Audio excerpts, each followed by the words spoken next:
अस्सलाम वालेकुम बेटा। अच्छा बेटा, हमने जो है वो लास्ट क्लास के अंदर डेप्रिसिएशन के पास पेपर्स स्टार्ट किए थे, जिसमें हमने ये प्लान किया था कि हम डेप्रिसिएशन के 10 साल के पास पेपर्स की वर्कशीट को कंप्लीट करेंगे। और बेटा लास्ट क्लास के अंदर हमने 2 सवाल करे थे। आज वाली क्लास के अंदर भी कोशिश करेंगे कि जितने मैक्सिमम सवाल कर सकते हैं वो करें।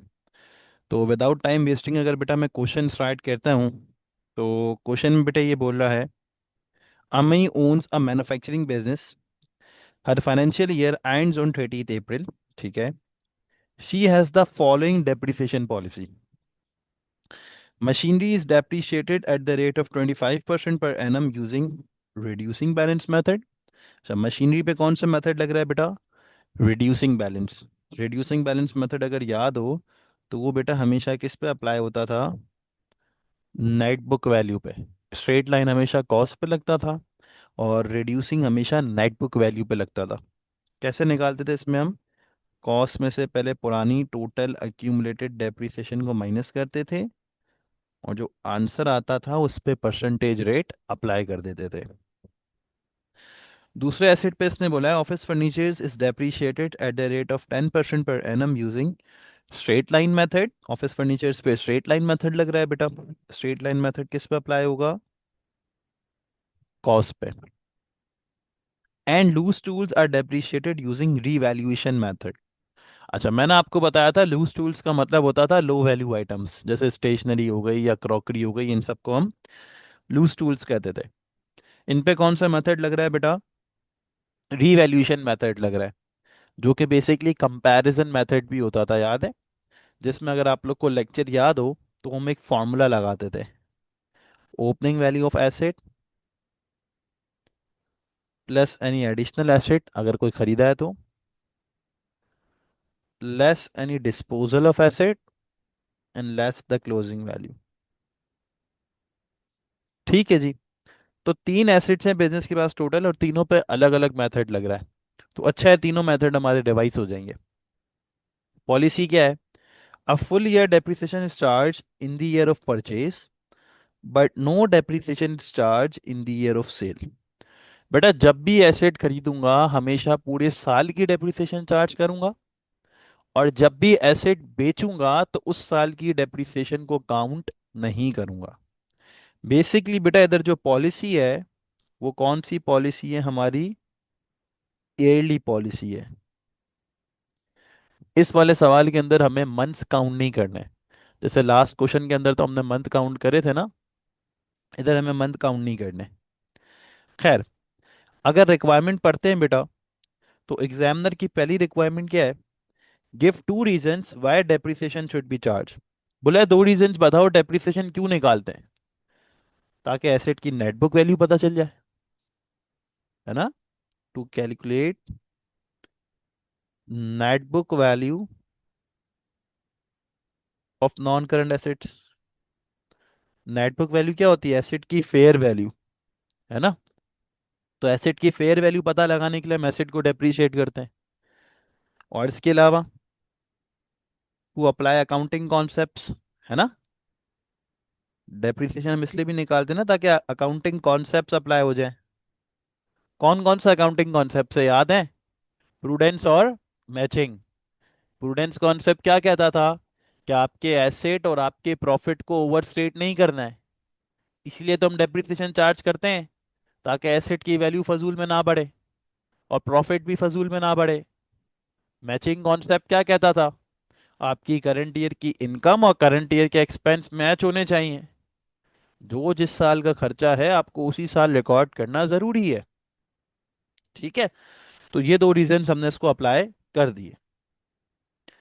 आगे बेटा पार्ट बी में इसने कहा, suggest one reason why diminishing reducing balance method might be the most appropriate method for Amy to depreciate her machinery। बोल रहा है भाई मशीनरी पे अमई ने क्यों रिड्यूसिंग बैलेंस मेथड ही चार्ज करा? देखो ना, मशीनरी पे कौन सा मेथड लग रहा है? रिड्यूसिंग। पूछ रहे भाई ऐसा क्यों? स्ट्रेट लाइन भी तो चार्ज कर सकता था। लेकिन जो मेरे स्टूडेंट्स होंगे उसको क्या रिप्लाई देंगे? कि भाई मशीनरी एक ऐसा एसेट है जिसकी लेटर ईयर में मेंटेनेंस कॉस्ट बहुत ज्यादा हो जाती है। मैंने बताया था ना कि जितने भी टेक्नोलॉजिकल एसेट हैं, कंप्यूटर, मशीनरी, ये शुरू में तो अच्छा चलते हैं, लेकिन आगे जाके इनकी मेंटेनेंस कॉस्ट बहुत ज़्यादा बढ़ जाती है। तो इसीलिए हम इस पे क्या लगाते हैं, रिड्यूसिंग। क्योंकि रिड्यूसिंग में लेटर ईयर में डेप्रिसिएशन का खर्चा क्या हो जाता है, कम हो जाता है, जिससे हमारी कॉस्ट और प्रॉफिट एक्यूरेट आती है। सही है।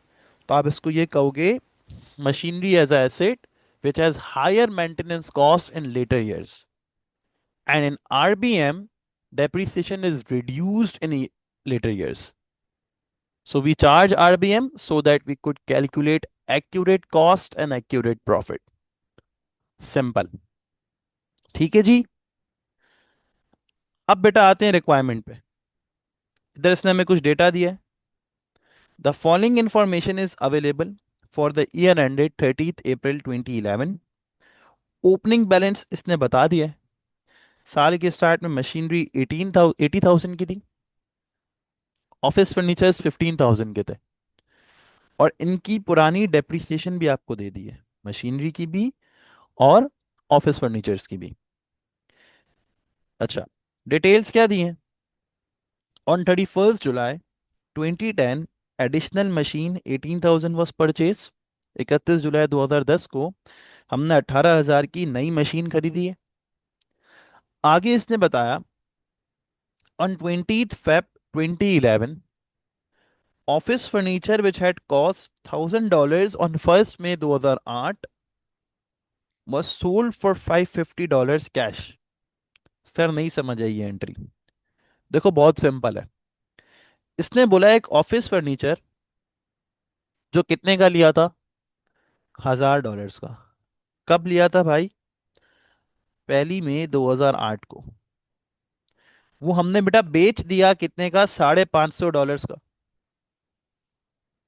कौन सी डेट को बेचा है बेटा, 20 फेब 2011 को।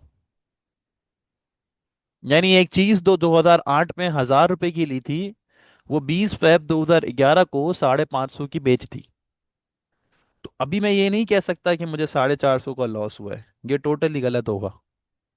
क्योंकि जो हमने चलाया है उसकी हमें डेप्रिसिएशन को कैलकुलेट करना पड़ेगा। पहले हम ये कैलकुलेट करेंगे कि कितने की बिकनी चाहिए थी और कितने की बेची, फिर आएगा गेन और लॉस। तो निकाल लेंगे आगे अगर रिक्वायरमेंट होगी तो। लास्टली पार्ट 4 में इसने क्या कहा, on 1 May 2010 loose tools cost price 1600 were valued at 1050। इसने लूज टूल्स की ओपनिंग वैल्यू दे दी है। बोला कॉस्ट प्राइस तो 1600 है, लेकिन उसकी रियल वैल्यू कितनी है, 1050। तो बेटा हम रियल वैल्यू को देखेंगे, ठीक है। ये कॉस्ट प्राइस इसने सिर्फ और सिर्फ आपको कंफ्यूज करने के लिए दिया है बेटा। ठीक है जी। हम रियल वैल्यू को देखेंगे। आगे इसने बताया कि हमने नए और लूज टूल्स खरीदे, और लूज टूल्स की क्लोजिंग वैल्यू भी दे दी है। कि सारा डेटा देने के बाद बेटा एग्जामिनर ने हमसे रिक्वायरमेंट क्या रखी है। एग्जामिनर ने हमसे कहा, calculate the depreciation to be charge on each of the following year ended 30 April 2011। बेटे मुझे डेप्रिसिएशन निकालनी है करंट ईयर की। ये एंड कब हो रहा है, 30 अप्रैल 2011 को। तो स्टार्ट कब हुआ होगा, 1 मई 2010 को। तो मुझे इस पूरे साल के अंदर एसेट की डेप्रिसिएशन निकालनी है, मशीनरी की भी निकालनी है, ऑफिस फर्नीचर की भी निकालनी है, और लूज टूल्स की भी निकालनी है। आओ सबसे पहले अपन मशीनरी की डेप्रिसिएशन निकाल लेते हैं। साल के स्टार्ट में हमारे पास कितने रुपए की मशीनरी थी, 80,000 की। क्या हमने कोई नई मशीनरी खरीदी बेटा, बिल्कुल खरीदी। कितने की खरीदी है, 18,000 की। साल के स्टार्ट में मशीनरी थी 80,000 की। ड्यूरिंग द ईयर 18,000 की और मशीनरी मैंने खरीद ली। जब भी खरीदी मुझे मंथ्स काउंट नहीं करना है, क्योंकि मुझे पूरे साल की डेप्रिसिएशन लगानी है, सही है ना। ईयरली पॉलिसी है, तो इसलिए मैं महीना नहीं देख रहा। तो मैं ये कह सकता हूँ कि करंट ईयर में मेरे पास $98,000 की मशीनरी हो गई है। साल के स्टार्ट में 80,000 की तो थी और 18,000 की नहीं आ गई। कोई बेची तो है नहीं। तो इस साल मेरे पास कितने रुपए की मशीनरी है बेटा? 98,000 की। अगर तो ये स्ट्रेट लाइन मेथड होता तो डायरेक्ट 98,000 पे हम परसेंटेज लगा देते, क्योंकि स्ट्रेट लाइन कॉस्ट पे लगता है। बट हमारा मेथड कौन सा था बेटे? रिड्यूसिंग। रिड्यूसिंग क्या कहता है? कॉस्ट में से पहले पुरानी डेप्रिसिएशन को माइनस करो एंड देन परसेंटेज लगाओ। तो बेटे हमारी पुरानी डेप्रिसिएशन कितनी है मशीनरी की? 60,000 है। तो हम क्या करेंगे? कॉस्ट में से पहले पुरानी डेप्रिसिएशन माइनस करेंगे, जो आंसर आएगा उस पर 25% अप्लाई कर देंगे। तो हमारे पास इस साल की डेप्रिसिएशन आ जाएगी बेटा। कितना सिंपल था। हमने सिर्फ ये देखा कि कितने एसिड थे और कितने नए आए, कोई गया तो है नहीं। तो हमें पता चल गया कि इस साल हमारे पास 98,000 की वर्थ ऑफ मशीनरी है। तो कॉस्ट में से हमने पुरानी डेप्रिसिएशन माइनस की, जो आंसर आया उस पर परसेंटेज रेट अप्लाई कर दिया। तो मैं कैलकुलेटर निकाल लूँ। तो इस यार ज़रा तबीयत भी ठीक नहीं है यार। तो देखो बेटा ये कितनी आ गई? 9,500 आ रही है। ये क्यों तंग कर रहा है भाई? हाँ जी। तो डेप्रिसिएशन कितनी आ गई बेटे? 9,500। इजी सीन्स, क्लियर हो गया? कोई प्रॉब्लम? कोई प्रॉब्लम, कोई मसला, कोई चीज़ पूछनी है? सिंपल, हमने क्या करा, कॉस्ट में से पुरानी डेप्रिसिएशन माइनस की, जो आंसर आया उस पर परसेंटेज रेट अप्लाई कर दिया। अगर स्टिल अनक्लियर है तो आओ ऑफिस फर्नीचर्स की समझो। अब सबसे पहले देखो, ऑफिस फर्नीचर साल के स्टार्ट में कितने थे? साल के स्टार्ट में हमारे पास ऑफिस फर्नीचर थे $15,000 के। क्या हमने कोई नया ऑफिस फर्नीचर खरीदा है? नहीं। क्या हमने कोई ऑफिस फर्नीचर बेचा है? बिल्कुल बेचा है। जो ऑफिस फर्नीचर हमने बेचा है, वो बेचा तो 550 का है, लेकिन उसकी असल वैल्यू कितनी है? 1,000। तो हम ये देखेंगे कि साल के स्टार्ट में 15,000 के फर्नीचर थे, जिसमें से 1,000 वाले फर्नीचर मेरी लाइफ से चले गए। तो करंट ईयर में मेरे पास कितने रुपए के ऑफिस फर्नीचर है बेटा? 14,000 के। अगर स्ट्रेट लाइन मेथड होगा तो डायरेक्ट इस पे परसेंटेज अप्लाई हो जाएगी। अगर रिड्यूसिंग होगा तो हम इसमें से पहले पुरानी डेप्रिसिएशन को माइनस करेंगे एंड फिर परसेंटेज लगा देंगे। तो कौन सा मेथड था ऑफिस फर्नीचर्स पे? Straight line. सीधा कॉस्ट पे लगा दें। 14,000 का जब 10% करा, तो ऑफिस फर्नीचर्स की डेप्रिसिएशन आ गई बेटा 1,400। खत्म हो गया। इतना आसान है बेटा। तो सिर्फ ये देखना है कि करंट ईयर में कितने एसेट हैं और उस पर रेट लगा दो। रिड्यूसिंग है तो पुरानी वाली माइनस करके रेट लगाओ। स्ट्रेट लाइन है तो डायरेक्ट कॉस्ट पे लगा दो। सिंपल। अब किसकी निकालनी है बेटा डेप्रिसिएशन? लूज टूल्स की। अच्छा, इस पे जो मेथड था वो था रीवैल्यूएशन मेथड, जिसकी मैंने आपको फॉर्मूले की डेरिवेशन भी समझाई थी लेक्चर में। और मैंने कहा था ये कंपैरिजन मेथड भी होता है। फॉर्मूला वैसे क्या होता था?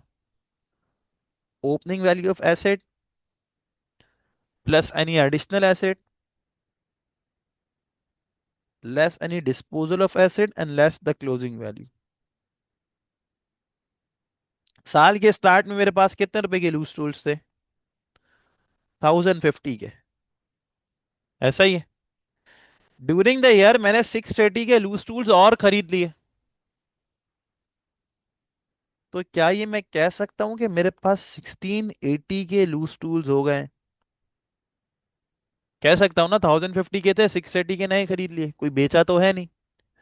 तो क्या ये मैं कह सकता हूं कि मेरे पास 1680 के लूज टूल्स हो गए? लेकिन बुक्स में उसकी वैल्यू क्या शो हो रही है? Closing value 1,400। मेरे हिसाब से बेटा वैल्यू कितनी होनी चाहिए थी? 1,680। पर अकाउंटेंट क्या कह रहा है, नहीं सर इसकी वैल्यू 1,400 बन रही है, विच मीन्स दैट कि 280 से ये एसेट क्या हो गया है? डेप्रीशिएट। तो 280 की डेप्रीसिएशन आ गई। ये मैंने विदाउट फॉर्मूला सॉल्व किया। कि भाई साल के स्टार्ट में 1050 के थे और 680 के नए खरीद लिए, तो मेरे पास 1680 के होने चाहिए। बट बुक्स में इसकी क्लोजिंग वैल्यू 1400 शो हो रही है। तो मैं समझ गया कि 280 से इसकी वैल्यू गिर गई है। 280 इज इट्स डेप्रीसिएशन। अब इसको फॉर्मूले से कर लो। ओपनिंग वैल्यू ऑफ एसेट 1050 थी, प्लस एनी एडिशनल एसेट 680 के नए खरीदे, less any disposal of asset, zero, कुछ भी नहीं बेचा, and less the closing value 1400 थी। तो भी देखो बेटा यही आ गई डेप्रीसिएशन। अब रट्टा मार के करना है, रट्टा मार के करो। समझ के करना है, समझ के करो। डिपेंड करता है भाई हर एक स्टूडेंट के ऊपर। तो देखो बेटा मैंने डेप्रीसिएशन तीनों की निकाल ली, मशीनरी की भी, ऑफिस फर्नीचर की भी, और लूज टूल्स की भी। Clear scene? स्टिल कोई भी क्वेश्चन हो तो पूछ लेना। अब नेक्स्ट पार्ट पे आते हैं। नेक्स्ट पार्ट पे एग्जामिनर कह रहा है calculate the profit and loss on the office furniture sold on 20th Feb 2011। जो हमने ऑफिस फर्नीचर बेटा बेचा है ना, हमें उस पर गेन और लॉस निकालना है। तो जो ऑफिस फर्नीचर मैंने बेचा था उसको जरा मैं डेटा लिख लेता हूँ। मैंने लिया कितने का था? 1000 रुपये का, 1 मई 2008 को। बेचा कितने का है? 550 का 2011 में। 1000 रुपये का लिया था 1 मई 2008 को, 550 का बेच दिया 20 Feb 2011 को। मतलब मैंने कितने साल चलाया है बेटा? 1 मई 2008 से 30 अप्रैल 2009, 1 साल। 1 मई 2009 से 30 अप्रैल 2010, 2 साल हो गए। और फिर 1 मई 2010 से 20 Feb 2011। बेटा क्या ये वाला ईयर काउंट होगा? नहीं, क्योंकि पॉलिसी ने क्या कहा था कि जिस साल आप एसेट को बेच रहे हो उस साल की डेप्रिसिएशन चार्ज नहीं होगी।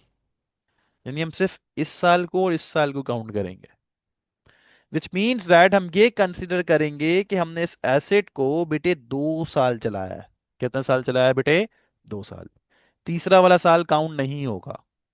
सर ये कहाँ लिखा है? हमने नहीं देखा था। ये देखो, no depreciation is charge in the year of sale. जिस साल बेच रहे हो उस साल की डेप्रिसिएशन चार्ज नहीं होगी। यानी टोटल 2 साल की डेप्रिसिएशन आएगी। मेथड कौन सा है? Straight line. और कितना परसेंट है? 10%। तो स्ट्रेट लाइन तो बेटा कॉस्ट पे लगता है। एसेट की कॉस्ट 1000 है, 1000 का 10% करा तो पहले साल की डेप्रिसिएशन आ गई। दूसरे साल भी यही होगा ना, क्योंकि कॉस्ट पे अप्लाई होता है। तो दूसरे साल की भी यही आ गई। तो टोटल इसकी डेप्रिसिएशन बेटा कितनी आ गई? 200, है ना? तो देखो बेटा लिया कितने का था? 1000 का। कितने का चला लिया? 200 का। 2 साल चलाया। तो बेटा कितने का बिकना चाहिए था? 800 रुपए की इसकी नेट बुक वैल्यू थी, फेयर वैल्यू थी। 1000 का लिया था, 200 का चला लिया, तो कितने का बिकना चाहिए था? 800 का। हमने कितने का बेचा है बेटा? 550 का। तो बेटा लॉस हो गया ना। एक चीज जिसकी वर्थ 800 थी, आपने वो चीज 550 की बेची, तो आपका लॉस हो गया। कितने से लॉस हो गया? $250 से, है ना? 800 की चीज को 550 का बेचा ना, तो आपका लॉस हो गया। यही आपको एग्जामिनर को निकाल के देना था कि भाई गेन हुआ है या लॉस। हमने बता दिया कि सर आपको लॉस हो गया है। क्लियर हो गया? कोई प्रॉब्लम, कोई मसला बेटा? कोई ऐसी चीज जो पूछनी है तो प्लीज बेटा पूछो। अब नेक्स्ट पार्ट पे इसने बोला calculate the net book value on 30 April 2011।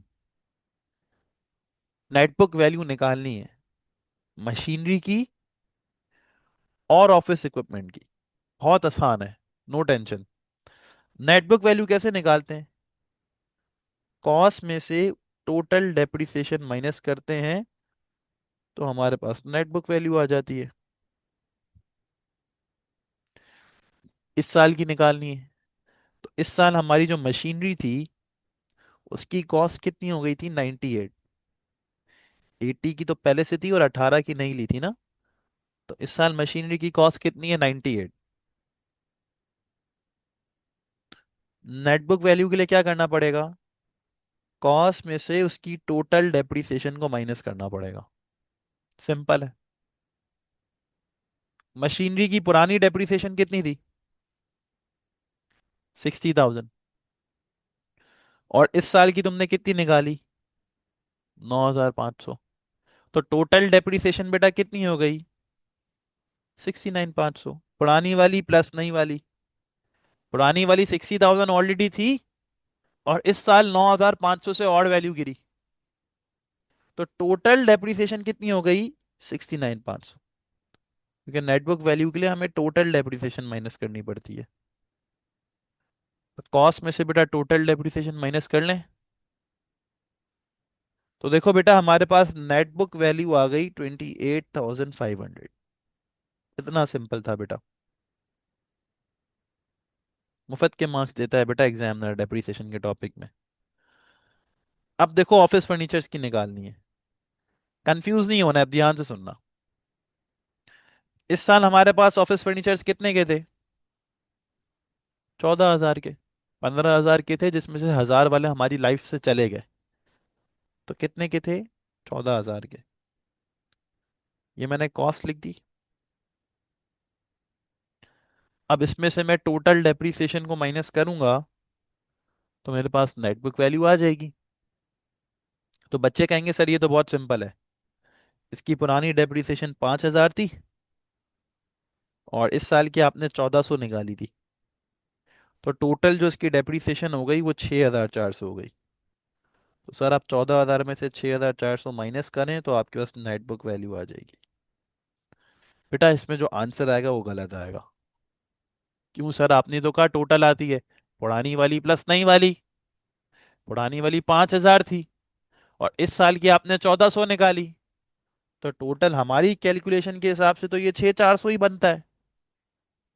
लेकिन बेटे आपने एक चीज नोटिस नहीं की। जो ऑफिस फर्नीचर आपने बेच दिया उसकी डेप्रिसिएशन भी तो आपकी लाइफ से चली जाएगी, है ना? अगर एक एसेट तुमने बेचा, तुमने लिखा ना 15 की जगह 14 के एसेट हो गए, तो उसकी उसके खर्चे भी तो तुम्हारी लाइफ से चले जाएंगे ना भाई। तो उसकी डेप्रिसिएशन भी तो तुम्हारी लाइफ से चली जाएगी। तो जो एसेट बेचा उसकी डेप्रिसिएशन कितनी थी? 200, 2 साल चलाया था। तो टोटल पुरानी थी 5, इस साल की आपने निकाली 1,400। टोटल डेप्रिसिएशन बन तो 6,400 रही थी, लेकिन इसमें से 200 वाली तुम्हारी लाइफ से बेटा चली गई। क्योंकि जो एसेट आपने बेच दिया उसकी डेप्रिसिएशन भी आपकी लाइफ से बेटा चली जाती है। बेटा अब पुरानी वाली डेप्रिसिएशन कितनी बचेगी? 6,200। 6,400 में से 200 वाली डेप्रिसिएशन आपकी लाइफ से चली गई। तो पुरानी डेप्रिसिएशन कितनी बची? 6,200। सही है बेटा। तो ये चीज मत भूलना, ये छोटा सा स्टेप। अगर कोई एसेट बेच देते हो तो उसकी डेप्रिसिएशन भी तुम्हारी लाइफ से चली जाती है। तो उसको सिंपल माइनस करवा दिया करो। ये बच्चे अक्सर भूल जाते हैं। तो कॉस्ट में से टोटल डेप्रिसिएशन माइनस की तो हमारे पास नेटवर्क वैल्यू आ जाएगी। ये आ रही है बेटा आपकी 7,800। सिंपल हो गया। एक बार ये 6,200 में रिपीट कर रहा हूँ बेटा। देखो पुरानी वाली कितनी थी? 5। नई वाली कितनी निकाली? 1,400। टोटल बनी 6,400। और उसमें से 200 वाली डेप्रिसिएशन आपकी लाइफ से चली गई। क्योंकि जो एसेट बेच देते हो उसकी डेप्रिसिएशन भी तुम्हारी लाइफ से चली जाती है। तो इसलिए टोटल डेप्रिसिएशन पुरानी वाली कितनी बची? 6,200। तो कॉस्ट में से हमने टोटल डेप्रिसिएशन माइनस की तो हमारे पास नेट बुक वैल्यू आ गई। ये था बेटा तुम लोग का क्वेश्चन, सिंपल और आसान। अब अगली क्लास में और भी सवाल करेंगे, 2-3 वीडियोस पहले मैं इसकी ही डालूंगा, फिर इंशाल्लाह हम एरर्स पे जाएंगे, सस्पेंस वगैरह चीज़ें कवर करेंगे, फिर बैंक रिकन्सिलेशन एंड देन पे बड़े टॉपिक्स। तो जब तक के लिए साथ रहो, और भाई सब्सक्राइब सब्सक्राइब भी कर दो यार। ठीक है, चलो फिर मिलते हैं इंशाल्लाह। अल्लाह हाफिज़।